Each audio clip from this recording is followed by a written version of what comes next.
मेरा नाम मोनिका है। मैं 40 साल की हूँ। मेरी शादी को 20 साल हो चुके हैं। मेरे 2 बच्चे हैं। मेरे पति के साथ मेरी बहुत खुश थी और अपने आराम से ज़िंदगी गुजर रही थी। अचानक एक दिन मेरे पति को उनके दोस्त के घर से निमंत्रण पत्र आया। उस निमंत्रण पत्र को देखकर तो मेरे पैरों तले से ज़मीन खिसक गई, क्योंकि वह निमंत्रण पत्र तो मेरे पहले प्यार। मैं अपने माँ और बाबा के साथ एक छोटे से शहर में रहती हूँ और स्कूल में पढ़ने के लिए जाती हूँ। 10वीं क्लास की विद्यार्थी हूँ। मैं अपने घर में एक पुराना रेडियो था जिसमें हम लोग गाना सुनते थे, क्योंकि हम लोग मिडिल क्लास फैमिली से थे। तो सुबह 10 बजे पढ़ने के लिए जाती थी। मेरी माँ सुबह सारा काम करके मेरे लिए टिफ़िन बना देती थी और मैं पढ़ने चली जाती थी। मेरे स्कूल के लिए घर से 2 रास्ते जाते थे। एक तो लंबा रास्ता जो मेन रोड से होकर जाता था और एक शॉर्टकट रास्ता जो खेतों से होकर जाता था। मैं हमेशा जो मेन रोड से रास्ता था उससे ही होकर जाती थी, क्योंकि जो शॉर्टकट का रास्ता था वह बहुत ही ज़्यादा सुनसान रहता था। मैं पढ़ने में होशियार नहीं थी। सीधे अपने स्कूल जाती और वहाँ से सीधा अपना घर आ जाती। मेरे घर में एक पुराना रेडियो था जिससे हम घर वाले गाना सुना करते थे। सबको पुराने गाने बहुत पसंद थे। हमारे घर टीवी नहीं था, इसलिए उसी रेडियो से टाइम पास कर लेते थे। एक दिन की बात है, मैं स्कूल में पढ़कर वापस आ रही थी। उसी समय बहुत तेज़ बारिश हो रही थी, तो मैंने सोचा कि आज शॉर्टकट वाले रास्ते से चलते हैं, क्योंकि बारिश की वजह से बहुत समय लग जाता घर पहुँचते। तो मैं फटाफट से निकल गई और उसके बाद लंबे लंबे पैर रखकर चलने लगी, छाता लिए हाथ में। और हवाएं इतनी तेज़ चल रही थी कि छाता हाथ से उड़ा जा रहा था। तो मैंने हाथ से कसकर छाता पकड़ लिया और अपने घर की तरफ निकल पड़ी चलते चलते। मुझे मेन रोड दिखने लगी थी, तब जाकर तसल्ली आई, क्योंकि मेन रोड तो हमेशा चलती रहती है, कोई ना कोई बना ही रहता है। लेकिन बारिश की वजह से बहुत पानी भर गया था, तो नाली और सड़क का कुछ पता ही नहीं चल रहा था और हवा तेज़ चल रही थी।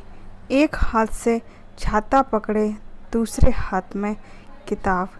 जैसे ही मैं रोड पर पहुंचने वाली थी तो मेरा पैर नाली में चला गया। मेरी सारी किताबें पानी में गिर गई और छाता भी गिर गया।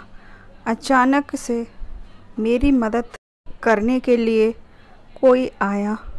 उसने एक हाथ से मेरा हाथ पकड़ा और मुझे नाली से बाहर निकाला और मेरी किताबें उठाईं। और दूर से मेरा छाता बह गया था पानी में, तो उसको फटाफट से पकड़ लिया। उसके बाद उसने मुझे छाता और किताबें दी। मैंने उसे देखा तो वह तो मेरे क्लास का लड़का था। उसका नाम तो मोहन था। उसके बाद उसने मुझे बोला कि कहीं चोट तो नहीं आई। तो मैंने कहा नहीं, मैं ठीक हूँ। उसके बाद मोहन ने कहा तो पूरी तरह से भीग गई हो, यहाँ पास में एक चाय की टपरी है, उस पर चाय पीते हैं। मोहन की यह बात सुनकर मैं घबरा गई, क्योंकि मैं एक मिडिल क्लास फैमिली से थी, जहाँ पर किसी लड़के को अगर किसी लड़के के साथ बात करते भी देख लिया करते तो उसकी पढ़ाई लिखाई बंद करवाकर उसकी शादी करवा दिया करते। मुझे पढ़ाई बहुत पसंद थी, इसलिए मैंने उससे मना कर दिया, मुझे चाय नहीं पीना है, और मैं वहाँ से निकलने की सोच रही थी। लेकिन फिर उसने बोला कि मैं तुम्हें घर तक छोड़ देता हूँ। तो मैंने उसे मना कर दिया, कहा कि मैं चली जाऊँगी। उसके बाद मैं वहाँ से निकल गई और अपने घर आ गई। पर उसका अजीब सा स्पर्श मुझे याद आ रहा था। समझ नहीं आ रहा था कि यह सब क्या हो रहा है। फिर मैं दूसरे दिन जब स्कूल गई तो मैं उससे नज़रें नहीं मिला पा रही थी। पर मोहन के साथ ऐसा कुछ भी नहीं था, वह तो रोज़ की तरफ ही बिहेव कर रहा था। फिर मैंने भी अपनी पढ़ाई पर ध्यान देना शुरू कर दिया। मेरा ध्यान पढ़ाई में लग ही नहीं रहा था। उसके बाद एग्ज़ाम हुए, मैं एग्ज़ाम में फ़र्स्ट ना आकर सेकंड आ गई। इस बात से मेरे घर वाले बहुत दुखी हुए, क्योंकि मेरे ऊपर बहुत पैसा खर्चा किया था मेरे पढ़ाई में। अब स्कूल बंद हो चुके थे, 2 महीने की छुट्टी हो चुकी थी। मैं अक्सर अपने घर में उस पुराने रेडियो से गाने सुनती रहती और अपने घर की खिड़की के बाहर झांकती रहती थी। मेरा मन बिल्कुल भी नहीं लगता था, क्योंकि स्कूल जाते तो वहाँ पर मेरा आधा दिन चला जाता और अब घर पर आकर थोड़ा होमवर्क करने से सारा दिन निकल जाता। अब कोई काम नहीं था। एक दिन मैं अपने रेडियो पर गाना सुन रही थी। मेरा पसंदीदा गाना था कोरा कागज़ था मन ये मेरा। तो अचानक मेरे कानों में मोहन की आवाज़ पड़ी, क्योंकि मेरे घर के सामने एक दुकान थी। सामने की दुकान पर, जो कि रेडियो की दुकान थी, उस पर मोहन बैठा था। मुझे नहीं पता था कि यह दुकान मोहन के पापा की थी, क्योंकि अब स्कूल की छुट्टी हो चुकी थी। इसलिए मोहन अपने पापा की हेल्प करने के लिए उस दुकान पर आ जाता था। तो मैं भी खिड़की पर खड़ी हो जाती। उसको भी पता चल गया था कि मैं यहीं पर रहती हूँ। उसके बाद क्या था, उसको देखती रहती थी। पर मुझे अक्सर एक ही गाना बजाती, जो कि मुझे बहुत पसंद था। एक दिन मेरे पापा ने बोला कि यह रेडियो पुराना हो गया है, इसे बदलकर नया रेडियो लेकर आते हैं, क्योंकि सामने दुकान पर एक्सचेंज का ऑफ़र चल रहा था। तो मेरे पापा और मैं मोहन की दुकान पर गए। हमने एक दूसरे को देखा पर कुछ कहा नहीं। उसके बाद मेरे पापा ने बोला कि यह रेडियो एक्सचेंज करना है। तो उसने बोला, हाँ अंकल, अभी आपको सबसे अच्छा वाला रेडियो देता हूँ। तो मोहन ने एक अच्छा रेडियो दे दिया। पुराने रेडियो के बदले में उस रेडियो पर अपने नाम का टैग लगा दिया, और मेरे वाले रेडियो पर उसने कोई टैग नहीं लगाया। उसके बाद हम घर आ गए। नए वाले रेडियो पर वही वाला गीत बजाती। फिर हमारी लव स्टोरी चलने लगी। फिर अचानक से पापा का ट्रांसफ़र हो गया किसी दूसरे शहर में। तो मैं पापा के साथ, मेरे पापा ने बोला कि 8 दिन में हमें किसी दूसरी जगह पर शिफ्ट होना है। तो मुझे बहुत ज़्यादा बुरा लगा, क्योंकि मैं मोहन को छोड़कर नहीं जाना चाहती थी, पर कुछ कह भी नहीं सकती थी। और उसे उस दिन मैं खिड़की पर खड़ी उसका इंतज़ार कर रही थी। शायद वह उस दिन थोड़ा लेट आया था, तो मैं उससे मिल नहीं पाई। 10 बजे हम लोग घर से सारा सामान पैक करके घर से निकलने लगे। तब मोहन भी दुकान पर आ गया था। उसने गाड़ी पर लदा हुआ सामान देखकर शायद उसको समझ आ गया होगा कि हम लोग यहाँ से जा रहे हैं। उसने कुछ नहीं कहा और चुपचाप देखता रहा। मैं भी उसे देखती रही। क्या कहते, मैं यहाँ रहती तो शायद हमारी लव स्टोरी पूरी हो जाती और हमारी शादी भी हो जाती। बिना कुछ कहे हम वहाँ से चले गए तो उसने कुछ नहीं कहा। सिर्फ मोहब्बत तो आँखों से ही शुरू हुई थी और आँखों में ही ख़त्म हो गई। हम दूसरी जगह रहने के लिए आ गए। उसके बाद मेरे पापा ने मेरी सगाई कर दी। नौकरी, उस लड़के के पास सरकारी नौकरी थी।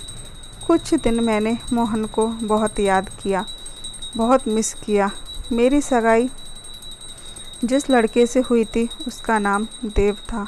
देव की महीने की 30 से 35 हज़ार सैलरी थी। 2 महीने बाद मेरी और देव की शादी हो गई।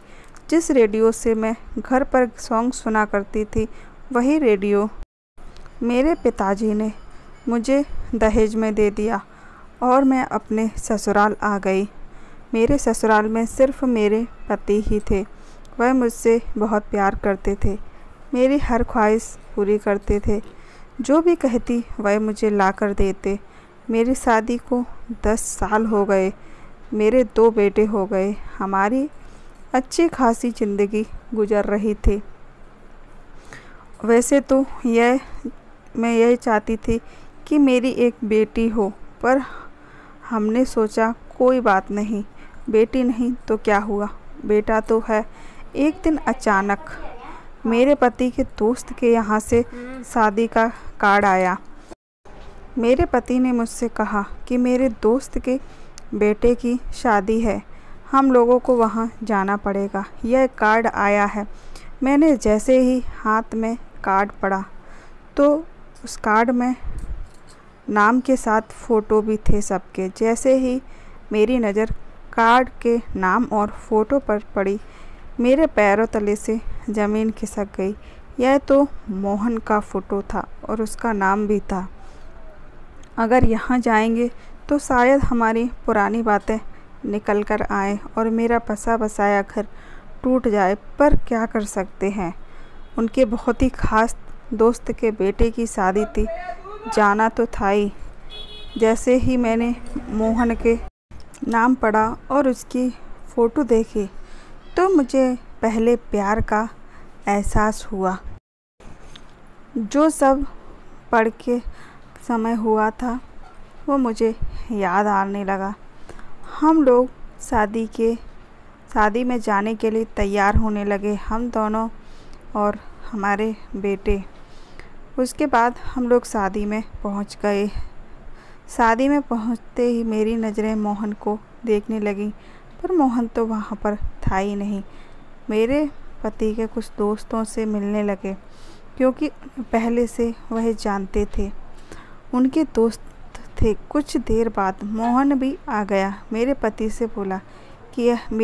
ने मोहन से बोला कि यह मेरी पत्नी है। मोहन ने जैसे ही मुझे देखा तो देखते ही रह गया और कहने लगा, नमस्ते भाभी जी, क्योंकि आज भी मोहन की रेडियो की दुकान थी। घर से पुराना वाला रेडियो भी साथ लाए थे। उन्होंने बोला कि इस रेडियो को किसी दुकान पर बेच देंगे क्योंकि यह बहुत ज़्यादा पुराना हो गया था। तो शादी में हम लोगों ने खाना खाने के बाद ऐसे ही बातें करने लगे। मैंने सोचा कि शायद मोहन ने शादी कर ली, और यह सच भी था कि मोहन के ही बेटे की शादी थी। और शादी ख़त्म करके हम दूसरे दिन मोहन की दुकान पर पहुंच गए। मेरे पति ने मोहन से कहा कि यह पुराना रेडियो है, इसे बेचना है। तो मोहन ने उस रेडियो पर लगा हुआ टैग देखा जो कि उसने ही लगाया था। जब मैंने उसे रेडियो दिया था, वह भी उसके पास आज भी था। उसे संभाल कर रखा था क्योंकि वह वहीं रखा था। वह रेडियो, मेरे पति ने उन्हें रेडियो देकर बोला कि यह अपने पास रखो, अगर कोई ख़रीदार आ जाए तो बेच देना। हमें इसकी अब ज़रूरत नहीं है, बहुत ज़्यादा पुराना हो गया है। मेरे पति की नज़र उस पुराने रेडियो पर गई तो मेरे पति ने पूछा कि इस पर कोई टैग क्यों नहीं लगा है। तो मोहन बोला कि यह मेरे प्यार की निशानी है। जैसे ही मोहन ने यह बोला मेरी हलक में जान अटक गई। पता नहीं अब यह क्या बोलने वाला है। फिर मेरे पति देव ने कहा कि लव स्टोरी, रेडियो से भी भला कोई लव स्टोरी होती है? तो मोहन ने कहा होती है ना, आपको नहीं पता। यह रेडियो उस लड़की का है जिसे मैं बहुत प्यार करता था, इसलिए मैंने इसे संभाल कर रखा है। अब तो उसकी शादी हो चुकी है और उसका नाम का टैग इसलिए नहीं लगाया कि कभी कभार वह मेरे दुकान पर अपने पति या अपने बच्चों के साथ आ गई तो उसे यह रेडियो पर लगा हुआ टैग देखकर शर्मिंदा ना होना पड़े। मेरे देव ने कहा अच्छा ऐसा है तो तुमने शादी क्यों नहीं की उस लड़की से? तो उन्होंने कहा कि मैं शादी करना चाहता था, उससे पहले ही वह कहीं और रहने के लिए चली गई, इसलिए।